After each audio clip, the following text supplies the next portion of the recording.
You're listening to the League of Legends podcast of strategy, innovation, and hosts with great beards. This is First Blood.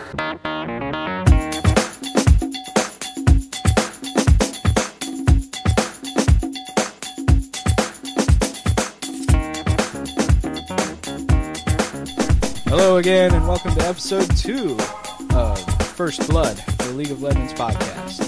I'm Alec, and I'm joined once again by my co-host, Will. I'm still somehow here. You are. Didn't record last week because of the Christmas holidays, but how was your Christmas there, Will? It was awesome. I got some stuff, but I watched someone get a brand new laptop. Ooh. Of the same kind that I have, but better everything. So I had some laptop envy. It's true. How exciting. Anyway, a lot has happened recently in League of Legends, and we're going to talk about that today in the show. We're going to start off with our news and notes, then we'll go right into our champion review, which we'll be reviewing Vi, the Piltover Enforcer this week, our newest champion to the league.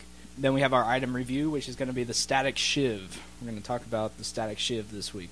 Welcome to Oz. And then we'll have our CC of the week, which this week we're going to talk about positioning CC, which if you don't know what that is, you were going to find out. And then we'll sign off with some closing thoughts, and we actually have a Did You Know fact for this week. So we're going to talk about that. But let's jump right into this news and notes. Really briefly, since it's kind of old news now, but IEM Cologne happened a couple weeks ago over in Cologne, Germany. And that was won by, surprise, surprise, SK Telecom Team 1 from Korea. Koreans have just been dominating the tournament scene recently. And they beat up on kind of an old face to professional tournament. Fnatic actually made it into the finals, the European team. But they lost 2-1 to SK Telecom Team 1. This tournament was on the Season 2 patch, so it doesn't have too much relevance to Season 3. Were you able to watch any of this, the tournament? Unfortunately not, but I would like to say one thing. We've noticed that a lot of Asian teams have been really just kind of dominating the tournament scene recently. I mean, Azubu Frost, with Worlds and Dear God, those guys are and so good. I just want to say that it's really not even remotely fair for Americans to be facing Asians, considering how much practice most of these people have gotten on tournament StarCraft. Yeah, which really kind of vaulted professional gaming into a worldwide sport. And so, if you can control an entire army, how well do you think a lot of these guys can control one guy? It's true. It's true. The one thing that we see that's really cool is that these Korean teams are bringing some really interesting gameplay to the tournament scene. They're kind of shaking up the meta a bit. We saw a ton of aggressive play out of these Korean teams. Really fast turret destruction in lane. And then we also saw some really aggressive support play out of, surprisingly, Zyra. Zyra was either picked or banned in almost every game of the tournament. I think it was like a 90% ratio or something like that. So really aggressive play starting to shake up the meta a little bit. And Will, can I get your thoughts on that? What do you think this says for Season 3 coming up? Is the meta going to continue to be aggressive, or are we going to go back to kind of the 80 carry and support bot with a top lane, and we're going to passively farm for 20 minutes before the first tower falls? Well, that style of play has really been sort of the American way, just sitting back, farming, not really taking a lot of huge risks until you have the specific build that you want, and everyone's got their ultimates and they know what's going to happen. But a lot of Asian teams are pushing down towers, they're gaining early leads, they're picking early game champions, and they're trying to create a huge gap in items and in available map space to work with, because a lot of people don't realize that when a tower goes down, that's that much more space on the map you have to work with, and that's that many more paths you can take through a jungle, and that many more routes you have to attack from unexpected directions. And it's not something that a lot of American teams have really tried to do. They just try to farm and then team fight, win a team fight, try to split push occasionally, but that sort of hit and run style play, we haven't seen a lot of it until really about now. And so I'm pretty excited to see what's going to happen with it. Me too. And hopefully this will carry over into Season 3. But that's all we really had for that. Like I said, it's kind of old news at this point, but we thought we'd let you all know what was going on with that. Also, we have the Legacy Skin Vault is open until the first week of January on League of Legends, and I must say that I have partaken in the legendary skins. It's really awesome. If you already had one of the Legacy skins, they actually refunded you that amount of RP so you could get more Legacy skins. So that way the people that already had them are not super frustrated because they came out and they're on mega sale and all this stuff. So I already had Alien Invader Heimerdinger, so that gave me like 900 something RP that I could go and spend. So I was able to get Safari Caitlyn and some other nice Legacy skins. So if anybody cares, up and through the first week of January, the Legacy Skin Vault is going to be open. So get some nice old style skins. I know I certainly don't care. Well, no one asked you. Yeah. What are you doing here anyway? I didn't invite you to this show. Last of all, on our news and notes, we have some buffs coming down for Diana. I know that in our last episode, we talked about how hard they really nerfed Diana, and apparently they kind of regret this decision. And if you listen to our first episode, or if you go and read the patch notes from a little ways back, you'll see how hard Diana really got slapped as far as her nerfs. But some buffs are going to be coming down for her soon. So any of you Diana players that have been weeping your eyes out because you can no longer run Diana in the mid lane, fear not. There will be buffs coming again for Diana. And that's all we really had for the news and notes this week. So let's go ahead and dive in, Will, to our champion review for the newest champion here in the league, Vi, the Piltover Enforcer. And may I just say that when I started up League after the Vi patch, and I got her opening music, I was just blown away already, without even touching her. That opening music, like the punk girl, punk rock style music that plays when you start up the game, is a lot of fun. And Vi herself is actually a ton of fun. This is probably one of the funnest champions I think I've played in a long, long time. And probably one of the best that I've played in a long time, too. What do you think? Yeah, she's certainly... One thing I like about her, and this'll appeal to some people and it'll be annoying to others, but the fact that she has a secondary passive, her W, Denting Blows, is a passive. If you don't press any buttons for it, that does a couple of interesting things, and it's sort of an interesting way that Riot is taking, considering how complex some of the recent champions, i.e. Jace and Elise and Zed, and how complex some of these champions are. It's kind of nice to see a champion that you pick up and they hit stuff and they go forward, and it's really not hard to pick Vi up and after about 5 minutes know exactly how to use her. She's certainly a lot of fun. For people who enjoy a Jace style play or an Elise where there are 800 abilities that you can use, maybe Vi won't appeal to you because she pretty much just hits stuff. But for people who just want to jump in on a very easy to learn, very strong, very solid champion who really has a lot going for her, potentially both in jungle and in top lane, I think a lot of people are going to really enjoy this one. All right, so let's run through her abilities real quick, and then we'll go back and discuss each one. So her passive ability is Blast Shield. Vi charges a shield over time, and the shield can be activated by hitting an enemy with an ability. Then you have her Q, which is Vault Breaker. Vi charges her gauntlets and unleashes a vault-shattering punch, carrying her forward. Enemy champions that Vi collides with stop her movement and are knocked back. However, this does not apply to minions. If you run through minions, they get knocked up and moved out of the way, and she does not stop her movement. Her W is Denting Blows, which is another passive. Vi's punches break her opponent's armor, dealing bonus magic damage and granting her attack speed. Her E is Excessive Force. Vi's next attack blasts through her target, dealing damage to enemies behind it, kind of in a cone effect. And this works on both champions and minions. And her ultimate is her R, Assault and Battery. Vi runs down an enemy, knocking aside anyone in the way. When she reaches her target, she knocks it into the air, jumps after it, and slams it back into the ground.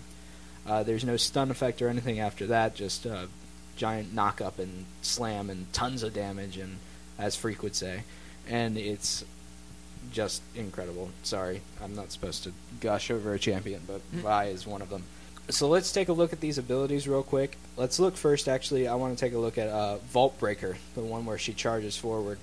And, well, we'll look at two at the same time, Vault Breaker and Excessive Force, because these are just incredible harassment abilities, wouldn't you say?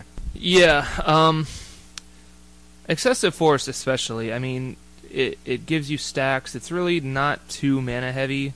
You really can, if you're careful, harass while not pushing a lane, just because of how directional it is. You can, and honestly, it's kind of hard to tell what the hitbox is for that ability, so a lot of people who haven't played a lot of games against Vi aren't really sure where to go to not get hit by that gigantic blast wave. So it's really hard not to get hit, because, I mean, with a lot of these heavy harassment type top lane champions, you know, you can stand behind your minion waves and be, you know, somewhat safe. You might take a little bit of damage if they're like a Vlad or something like that, but with Vi, you're not safe behind your minions. You're not safe behind anything because of Excessive Force, because she just punches and then it blasts that target and then everything behind it, which is also an amazing ability for farming, because you can hit both the melee minions in front of you and it reaches all the way back to hit the ranged minions in the back, and gosh, this ability is just so good.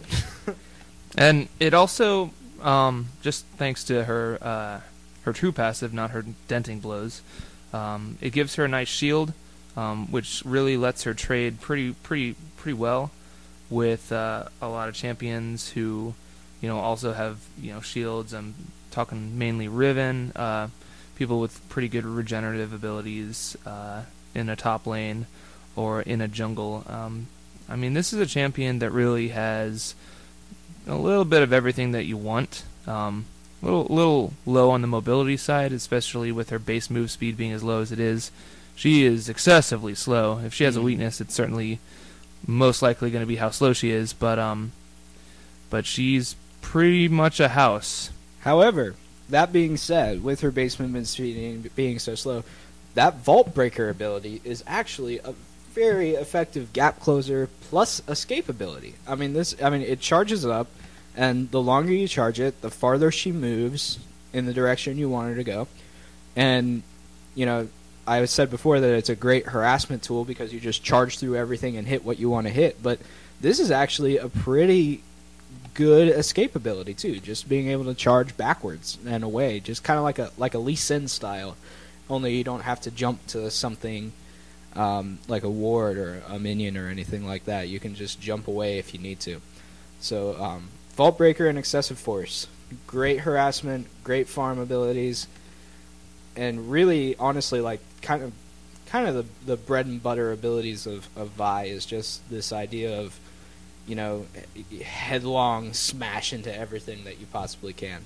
Now let's talk about real quick her passive, the denting blows, not her true passive, but her W passive, denting blows, and that's the her punches break opponent's armor and they deal bonus magic damage and grant her attack speed. On the subject of denting blows, these kind of like secondary passive abilities is something that Riot has been kind of a big fan of for a while. And, you know, like, immediately the champion that comes to mind is Vayne with her silver-tipped arrows, having the same kind of deal where you have this secondary passive that you can always have on. It doesn't burn mana, it doesn't burn anything like that, and it just makes your champion scary. And we all know how scary a Vayne can get if she ever gets a little bit of feed on her with those silver-tip arrows. And denting blows really reminds me of that kind of thing, you know, like 3 hits, boom, deal a ton of extra damage and give yourself a little bit of a buff too. Both of these champions, Vi and Vayne, are both super, super scary when they're using that secondary passive. Lastly is her ultimate, and this ultimate, I mean, it's a great ultimate as far as an initiation ultimate goes, but this ultimate gives her kind of a secondary use in a way. Because I've seen a lot, and I have played a lot of Vi in the jungle because of this ultimate. It's her assault and battery, where it's not a skill shot. You just click on the guy, she runs to him, knocking aside anyone else, and when she reaches him, she knocks him into the air, and then slams him back down into the ground. And it's really almost like a Malphite. Only except it doesn't deal area of effect. You're just hitting one guy. And because of that, we've seen a lot of Vi in the jungle. So if you were going to go Vi, would you rather have her in a lane or in a jungle? Thinking about, everything that she has, including this ultimate, which is just probably one of the... Like I said, it's like a Malphite ultimate, so it's an incredible initiation ultimate. I mean, a lot of people have different opinions about this, but for me it's pretty clear. Vault Breaker, one of the things that is a weakness of it in the top lane is that when you're using it, you're telegraphing that you're about to use it. So if they know what you look like when you're charging it, they can just back off, and then you waste the ability, which has a fairly long cooldown. I think it's 20 seconds. Yeah, it is. It's a long cooldown. But if you are jumping out of a bush, then the natural weakness of that ability, which is that you can see it charging, is removed, and then suddenly you have a Vi in your face out of the bush. And at 6, let's say she Vault Breakers from the bush and gets you, and you flash away. Well, she has a secondary gap closer, her ultimate, that she can use to get to you.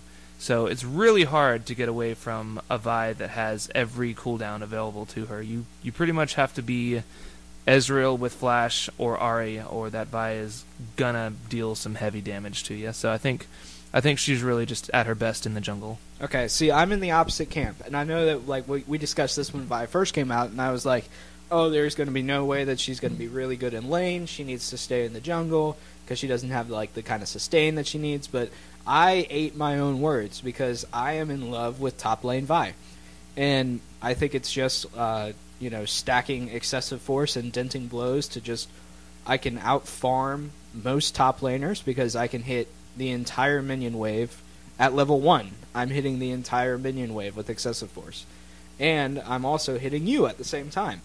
And then Vault Breaker into denting blows, there are not a whole lot of champions, even with good sustain, that can survive that, or at least burn a flash or get pushed out of lane really quickly.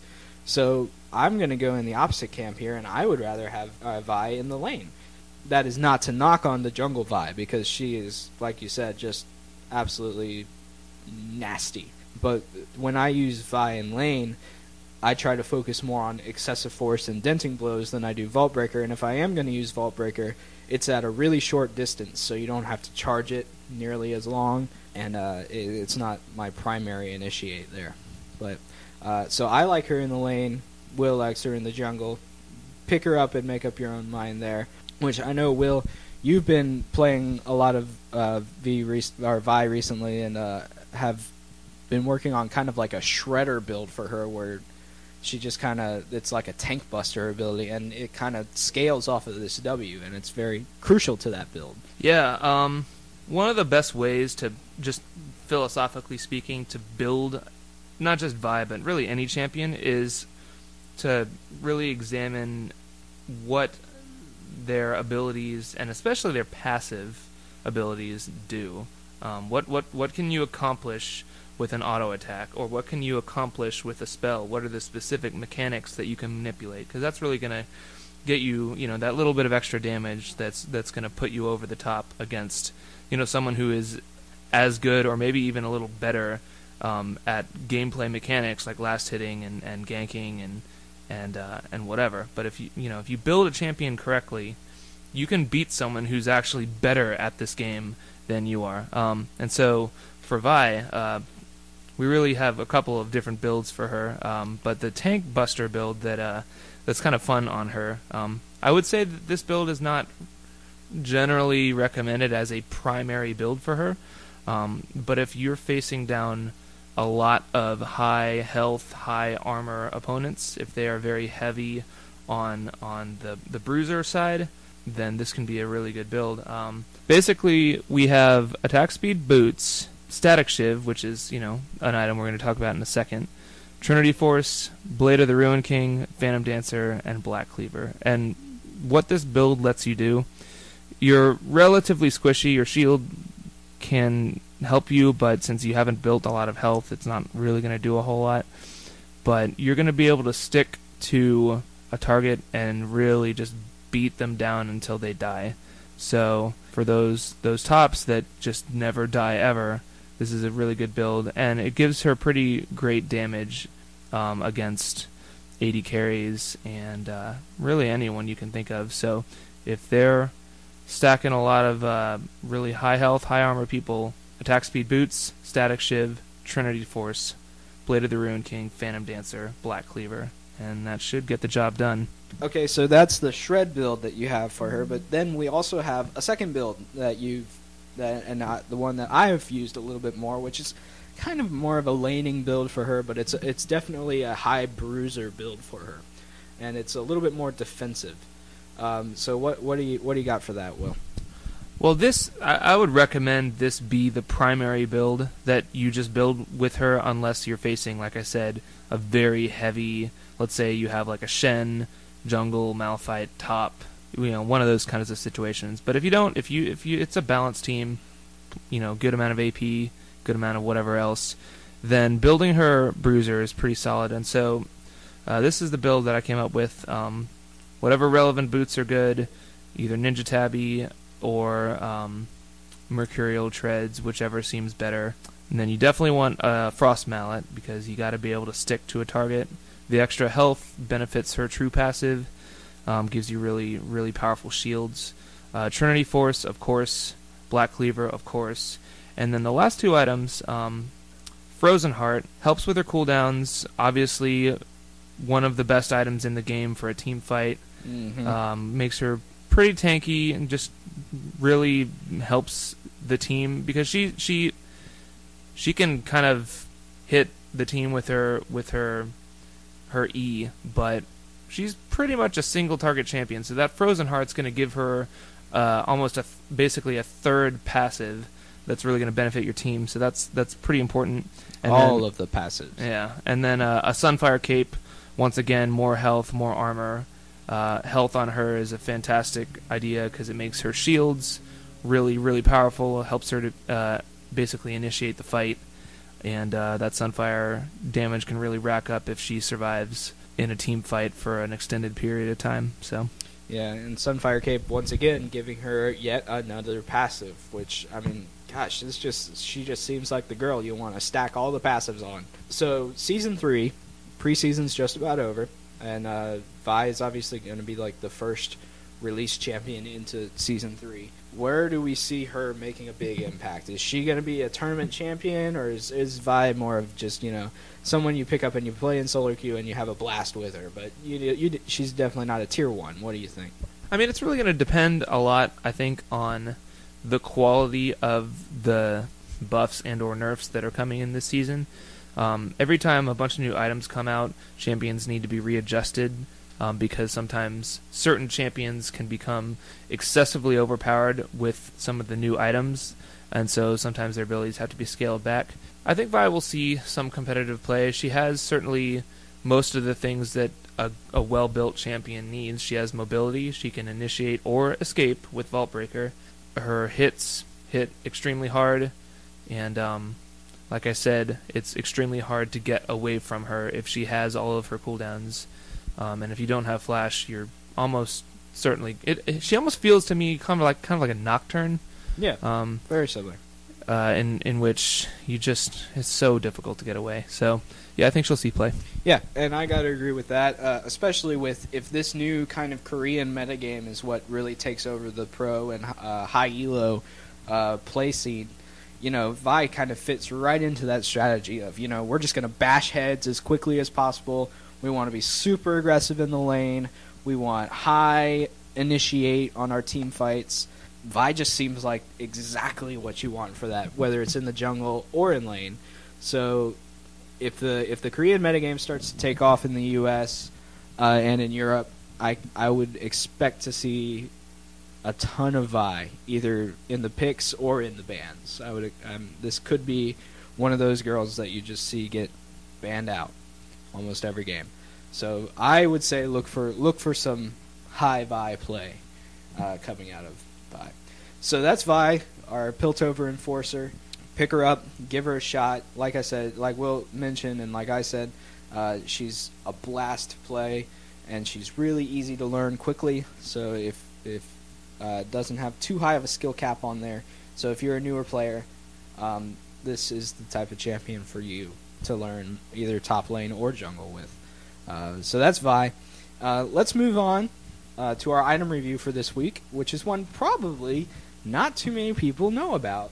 And since you said, hey, let's do this item for this episode of the podcast, I'm like, well, I haven't even used that item. But then I started building it on some champions, and this is quite the item.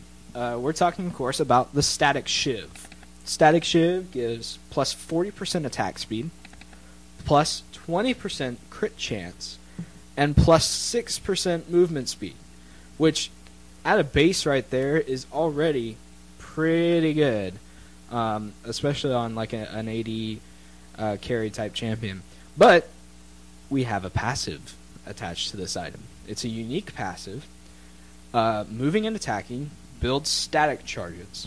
At 100 charges, your next attack uses all charges to deal 100 magic damage to up to 4 targets. And here's the best part.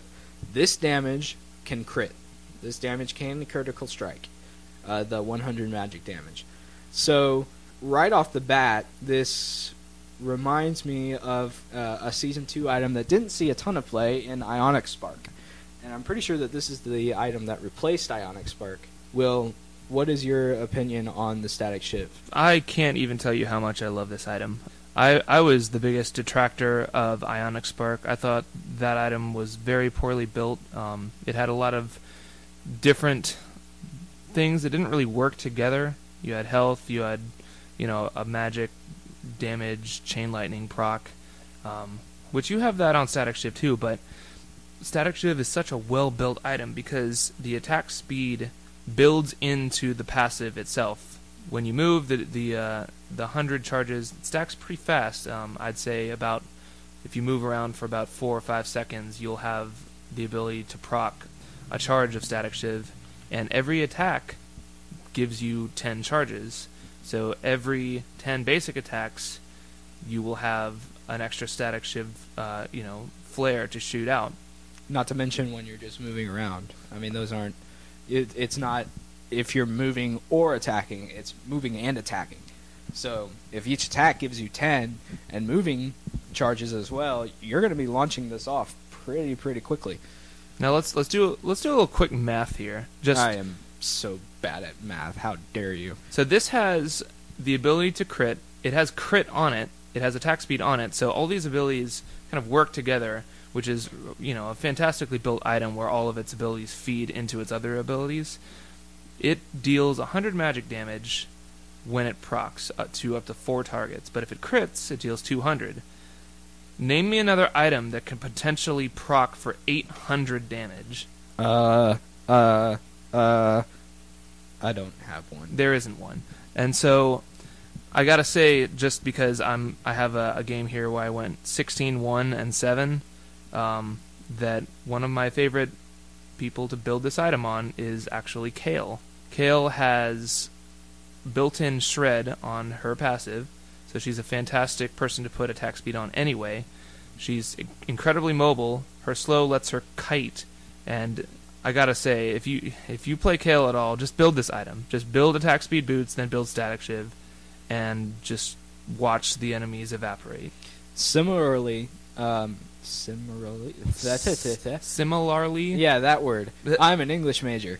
I took Statikk Shiv after reading it, and I actually was a user of Ionic Spark in the day. I put Ionic Spark actually on a Teemo, and that was a ton of fun. But I looked at I looked at a Statikk Shiv and immediately thought of my favorite AD carry, Kog'Maw. And I put a Statikk Shiv on a Kog'Maw, and if you thought Kog'Maw was already a shredder, Statikk Shiv just makes him ridiculous. To have that extra 100 magic damage when you already have high attack speed, and you give me another 40%, you already have high crit, and you're giving me another 20, and then the extra movement speed, since Kog'Maw is squishy, that extra movement speed is nothing to ignore, and it just turns Kog'Maw into an absolute shredder. I quadra-killed, I almost pentakilled Somebody actually stole my last kill. I've never actually gotten a pentakill, but that was the closest I've ever come was Statikk Shiv to up Kog'Maw, and that is where I want this all the days, is just the high attack speed, 80 carries like Kog'Maw, like Vayne. So overall, you like this better than Ionic Spark? Well, clearly I like it better than Ionic Spark, but I think the real question is, where does this item fit in? It's not that you shouldn't build it, it's that sometimes it's hard to tell when you should build this item. Of course, this item pushes lanes, so if you have a jungler who's relying on them pushing to your tower, maybe don't build this item. But if you're looking to push your lane and really just get a lot of farm and be able to fantastically contribute to team fights, especially on someone like, let's say, Ezreal, who is fantastic in lane, hard to kill, fantastic harass, but his team fight contribution is pretty limited. This item really helps people like Ezreal because it lets him potentially dump 800 points of magic damage every 5 or 6 seconds into a team fight. That's pretty significant. So it's very brutal. I would say you really just kind of got to feel it out. If you're doing well in your lane, I would say buy it. If you're getting harassed a lot, probably Vampiric Scepter is probably the way to go early on. But if you're doing okay, Statikk Shiv, I don't have enough good things to say about it. Yeah, and kind of going off what you said, I don't think this is a very good early game item. I don't think that this is something you want to rush immediately into a Statikk Shiv.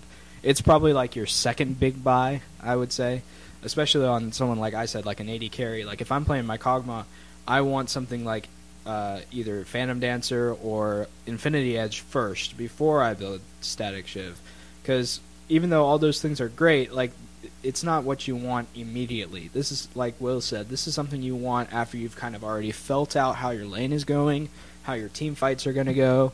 So this is kind of like, in my mind, a mid to late game item. Maybe it's your second big buy, or maybe it's even your third big buy, depending again on how things are going. But Will, you can confirm or deny this. It's definitely not something I would just come out of the gates and immediately say, okay, I'm rushing Statikk Shiv. I don't think it's a rush item. Yeah, that's right. I mean, most of the time, if you're 80 carry, if it's going well, you're just going to spend that first 1,550 on a BF sword. If it's going poorly, you're going to buy that Vampiric Scepter. That aspect of the game hasn't changed. But after you get that first big offensive item, Statikk Shiv really just hypercharges your damage. I mean, you have attack speed, you have crit. So if you have any amount of damage already built on you at all, Statikk Shiv is really just going to multiply that and make you just crush. Great item. So check out the Statikk Shiv. Really quickly, how big of an impact do you see this making in Season 3? Because, and we're talking at the high elo to professional level. Obviously, you're a big fan of the item. I really like the item. Is this an item that you'll see the pros building? Because obviously those other items from Season 2 that were similar in Ionic Spark and even Wit's End to a degree didn't see much, especially Ionic Spark didn't see any high elo play as far as I know. So is this an item that's a high elo to professional grade item? Is it going to have any kind of impact in the Season 3 meta? What do you think on that? Well, I think we have to look at what is this item competing with in terms of where it would go in a build. And of course, the closest thing that is comparable to this item is, of course, Phantom Dancer itself. Now, Phantom Dancer, it's got 10% more attack speed, it's got 10% more crit, it has 1% less movement speed. I don't think anyone's really going to care about that. Of course, it is nothing to sneeze at. Extra movement speed, especially on a champion that is maybe a little squishy and doesn't have too many escape abilities, extra movement speed can make a difference. But we have, and then of course your champion ignores unit collision, which if you're an AD carry, that generally is going to be irrelevant to you because you're not going to be in the middle of the fight. But I think it's going to be interesting to see what people pick, because Phantom Dancer potentially has, it certainly has the higher damage output on single target, but in a team fight, I think Statikk Shiv has a slight mathematical edge if you're critting with those procs and you're moving and attacking instead of just sitting there auto-attacking. So for the people who are trying to maximize their actions per minute and they're moving and they're attacking, I think Statikk Shiv actually is going to be able to put out a little bit more damage in a team fight, and it's also going to be able to mix up the damage that you're able to deal. Most AD carries are dealing primarily physical, but this gives you almost a Jax-like ability to kind of have a hybrid damage on a pure DPS, pure physical damage item. So I think you certainly can't discount that, and I think Statikk Shiv, I think it's going to see a little bit of play. Yeah, I could see it. It's kind of like what you're saying, because, I mean, I play a ton of AD carry, and I know, like, late game, everybody's like, oh, God, their Vayne is carrying, build armor. Everybody build armor, which doesn't help against Vayne because she's true damage, but, against other AD carries, they build a ton of armor, and it's like, well, I better build Last Whisper, but with this kind of says, nice armor, brah, magic damage, so, I could see Statikk Shiv seeing some play. It's definitely a huge upgrade from Ionic Spark, and we might just see a little high elo to professional play out of the Statikk Shiv. So that's the Statikk Shiv.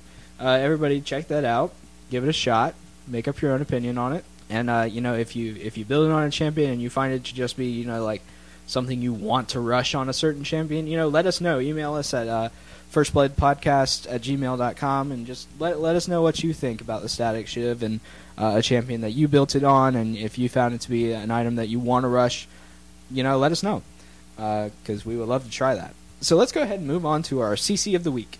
And today we're going to talk about something that probably a whole lot of people don't think about too often, or weren't thinking about too often until the rise of a couple of certain champions, and that is positioning CC.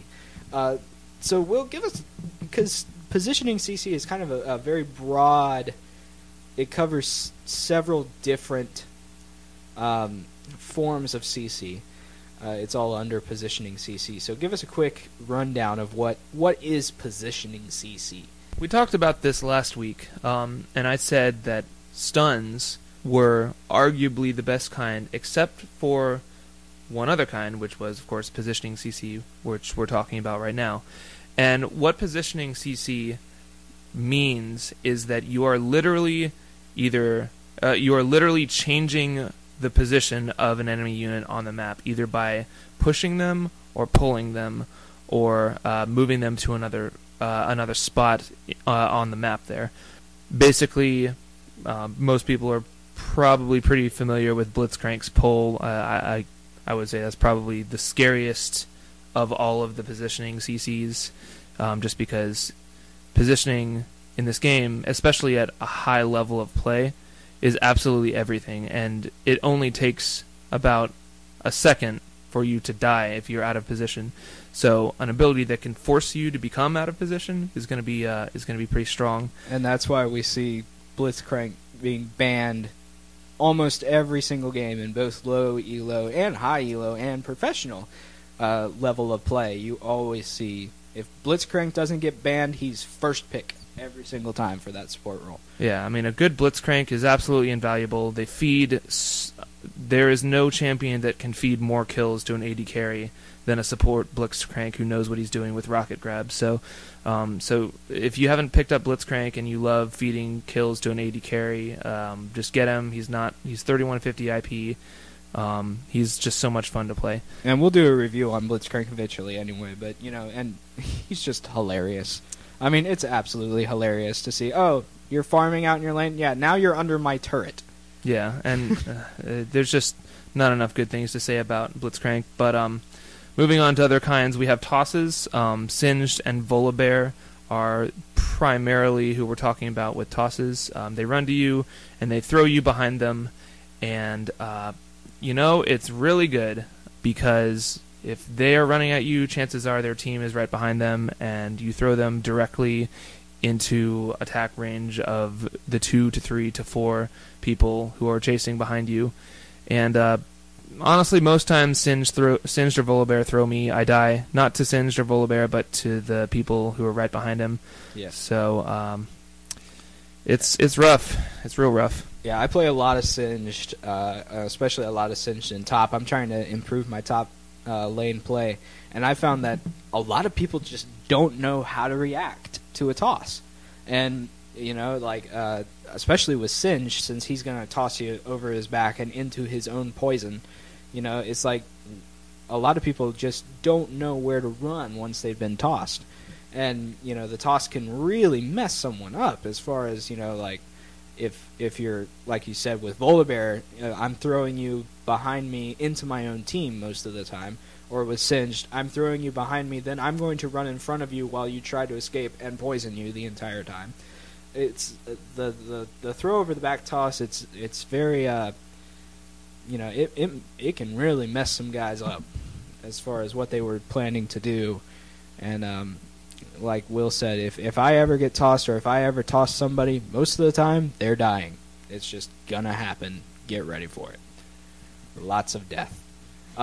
And we'll talk about the last form of positioning CC is the knockaway or knockback. And this is a form of positioning CC that actually a lot of champions have. Probably some of the more recognizable would be like Janna. Her ultimate is a knockaway or a knockback. Lee Sin with his ultimate. Gragas with his ultimate is another one. And then you have Alistair. Is probably actually the most recognizable knock with his headbutt. Is a very, very effective knockaway. So knockaway, Will, what do you think about knockaway? Knockaway is my favorite, especially with people who have an AoE version of it like Gragas, and now after his remake Xin Zhao. Like I said, in team fights, 1 to 2 seconds of not doing anything or not contributing to a team fight can really make the difference between you winning the team fight and you getting aced. And so when you have people like Lee Sin, Gragas, Janna, Xin Zhao, who can completely separate your team from itself so that you lose all cohesion. I mean, if you lose 1 to 2 teammates, the rest of your teammates are running away. So, Gragas, I mean, a ranged, massive knockaway. You can knock people into your towers. You can knock them all away from each other. Xin Zhao, kind of same thing. Janna, she's a great support who has that ability. You can use it defensively. You can use it offensively. You can use it for positioning. I mean, there's nothing in this game, in my opinion, better than a knockaway form of CC. I have to agree. I mean, especially with what you just said about it being offensive and defensive, because if we're talking about positioning CC, pull, Blitzcrank's pull, or even like Darius's very short-range pull, that's an offensive form of CC. I mean, you're never going to pull someone defensively into you. Toss, same deal. I mean, like if you're running away from someone, you're not going to toss them behind you to cut you off your own escape path. So toss isn't really a defensive form of CC. That's positioning CC. It's very offensive. But knockaway is both offensive and defensive. And I'm gonna knock everybody into my own team for offensive towards us, or I can just knock you all away if the team fight starts to go badly. So this idea of having a form of CC that is just as effective defensively as it is offensively is just scary, scary, scary. Yeah, just going back to what you said about toss, you can use it defensively in terms of defending the other people on your team. Oh, sure. No, I mean, yeah, but it's like primarily you're not going to use toss defensively. Right. That's pretty much a mostly offensive form of CC in my, that's just what I found anyway. So, positioning CC, you mentioned last week that you think that it is probably the only form of CC that is better than like a stun. Do you hold by that? Is positioning CC by and far the best form of CC in the game? Yes, but with one caveat. Stuns, most of the stuns in this game, there's a few skill shot stuns, Elise and Brand come to mind, but primarily stuns are point and click or just click a button and the stun happens, and most of the time you'll be successful with your stuns. These positioning CC abilities, though, many times are extremely hard to use effectively. Yeah, there's a high skill cap involved with positioning CC. I think if you've ever been hit with a very well-placed Gragas ult, you'll know why I'm giving knockaways a solid 10 out of 10, with the caveat that the person using these types of CC abilities has to be extremely good with them, because otherwise you can actually end up helping the enemy team by knocking them to safety. I mean, how many people have been, getting chased by an Alistar and he headbutts them further away from his team? Yep, all the time. And then I rage at my Alistar. But so you're giving it a 10 out, like on a scale of 1 to 10, you say it's 10? I do. Okay. Well, I am, I think it's definitely high up there, but I'm going to go a couple points lower. I'm going to give it an 8. And it's just because of what you just said. I mean, positioning CC is amazing, and it probably is the best form of CC when it's used correctly.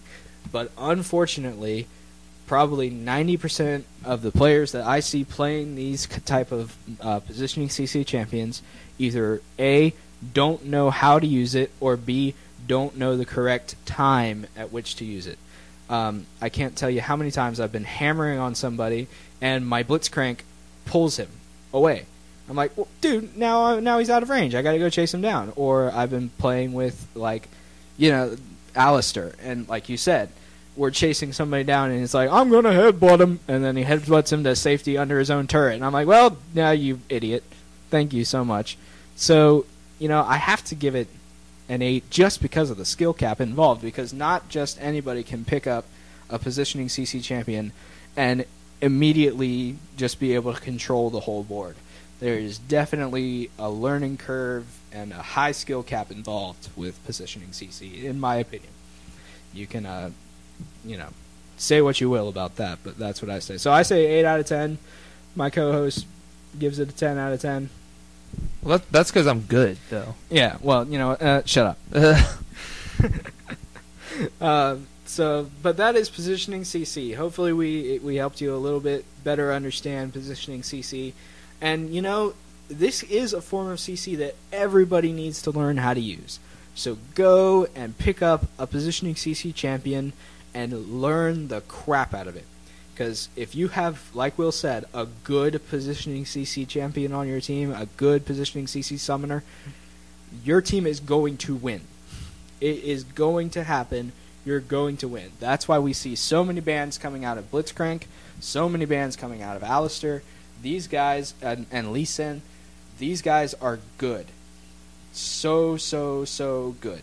So pick them up, learn how to correctly use positioning CC, and I guarantee you, if you don't win every match, you're going to at least win some of your matches. But I'm not responsible if you lose. Just throwing it out there. Don't sue me. I don't have anything you can take. I'm very poor. It's true, he is. Unless you want my skins. I'll give you my skins. I would like your skin. You cannot have my skin, you disgusting person. So, that's going to be our show for this week, guys. Will, can you give us your closing thoughts? Anything else that you want to talk about from anywhere else in the show today? I'm wondering why our closing thoughts are, like, the third line from the bottom. Well, it's closing thoughts. I didn't say it's the last thing we're doing. Oh, that it just doesn't make sense to me. But you know what? Screw you. You can write the show notes from now on. I'm done. Peace. Peace be the journey. But, no. Okay, we'll do the Did You Know fact first, since you're being a jerk about it. So, if you remember from last week, I sent out a call to you listeners to send us what we like to call the Did You Know fact. Just something funny, something weird that you noticed in the game that's kind of like, not like an Easter egg, but, just something funny that you didn't notice before. That you could do with certain champion interactions. And you all failed miserably. None of you emailed me. None of you gave me any suggestions. So you know what? We had to come up with one ourselves. But, lucky enough for us, Will is an extensive Vladimir player. And Will, you discovered something very interesting between Vladimir and Nocturne. A very interesting interaction there. Please, tell us. Well, as the number one Vlad NA... lying bastard. I had to say that when I picked Vlad and I saw Nocturne was top against me, this was in a threes game actually, I was feeling pretty good. I knew my W, at least to my prior knowledge, would give me pretty much complete immunity to all of his damage. That's his, the W on Vlad is his Sanguine Pool. That's correct. Yeah. Sanguine Pool pretty much makes you untargetable, unattackable. You basically have almost complete invulnerability, or so I thought, until this game. Okay, so I'm facing Nocturne down. It's not going as well as I had hoped, and he Duskbringers through the minions and runs at me and latches on with his Nightmare Chains or whatever that ability is actually called. You know the one that fears them. Yeah, he throws out 2 chains and it latches onto an enemy champion and then it fears you for a certain amount of time. And fear is a form of CC that we will talk about eventually.